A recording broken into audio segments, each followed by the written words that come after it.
Hello, and welcome to another episode of I'm Free Now What with me, Michelle Fortier, a licensed clinical social worker in the state of Florida. I'm going to be doing a playlist of different videos that allow DBT to apply in the correctional setting. So this is a little bit different than what I normally do on this channel, and this is intended for mental health professionals in the Department of Corrections, as well as admin staff, security staff, healthcare staff, classification staff, all that stuff. I'm going to give you some tips and techniques using DBT, going over DBT skills, and going over behavior modification to make your job easier. So who am I to be saying to do these things? Well, let me introduce myself. My name is Michelle. I was a mental health professional in the Florida Department of Corrections from 2011 until 2019. For the reasons why I left the Florida Department of Corrections, you can check out 1090 Jake's channel. I have a video on there. I'm not going to go into the details on there. Don't need to start crying. Anyway, so my credentials are I was a CCHP. I had taken that test, passed it, and received that. I did not keep up with it once I left corrections, though. It didn't seem necessary.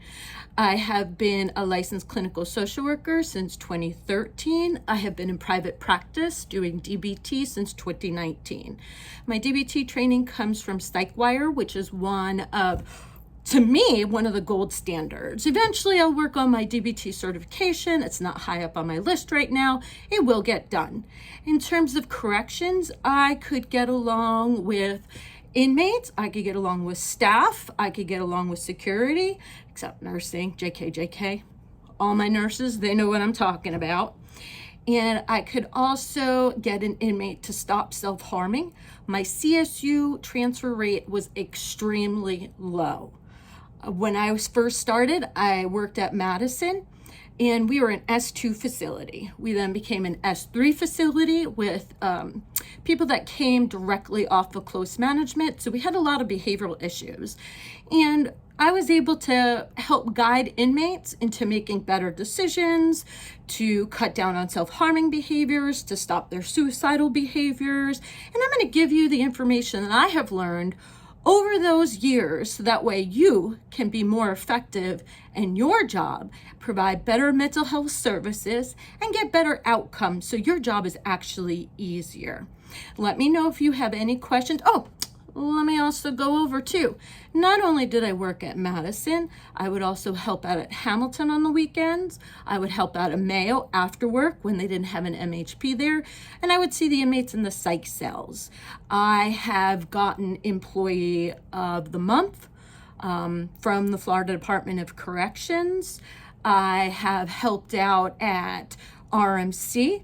I have trained at RMC. I have helped out at Cross City, where I also got banned. That's a story for another day. I have trained individuals that have come to my institution, so that way they could be competent and capable mental health professionals. I absolutely enjoyed working with inmates. I continue to do so.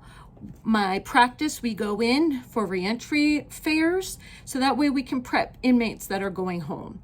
Me and my friend Robert, we had started another business in which we helped former inmates re-enter society. We also would help people that were going into prison, so that way we could prep them and their time would be better spent and they would be safe. We also would help with writing grievances, how to get their needs met, and we would advocate for them. And then I started this channel in order to help people that are getting out of prison. The intent of my practice, first off, was to meet people that were coming out and offer them mental health care services. Turns out they all think that they don't need them anymore once they leave prison. So I put together this channel to help the loved ones and the wives and the husbands and the parents and the kids all be able to help their loved one be able to reintegrate back into society. I hope that people find this channel helpful. If there are any topics that you're interested in, please, by all means, reach out and let me know. You can reach out by writing a comment at the bottom. I'm also going to put my contact information in the description below. And like I said, if you're looking for a certain topic, just let me know and I'll try to cover it. Take care.